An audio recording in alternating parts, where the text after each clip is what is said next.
شرعي نظام موږ نشو د کولی ځکه شرعي نظام د طالبانو زده نه دی. کوم ذمهواري چې زموږ دي هغه به موږ ادا کوو، کوم چې د علماو دي هغه به علماو ادا کوي. په ورځ خط به تاسو موږ درګروان اوسو، تاسو به موږ راټینګوو. ځکه ما ورته وویل چې د طالبانو شریعت نه دی زده. طالبان دغه و چې ځان د ټانګانو سره ځانونه ټکر کړه، ځانونه ټوک ټوک کړه د خپلو هډوکو خپلو مغزو باندې. د کفار اسانه نه دي مات شوي، د کفار تاسو ولیدل چې څلوېښت ملک.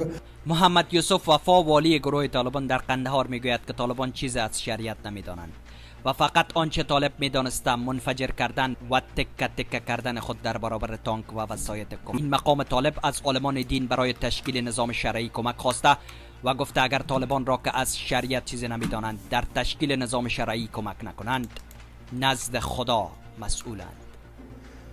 نو شرعي نظام خو طالبان نه دي زده، نه پوهېږي، هغه د علماو ذمهواري ده. मैं पाकिस्तानी था, जो मर्जी मैं कर लूँ, मैं अंग्रेज तो बन नहीं सकता.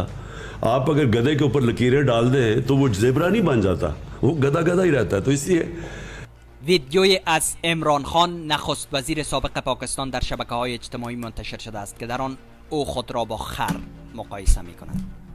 عمران خان در طول مصاحبه گفته که با بود و باش در انگلستان نمی‌توانسته انگلیس شود، زیرا خر باقی می‌ماند.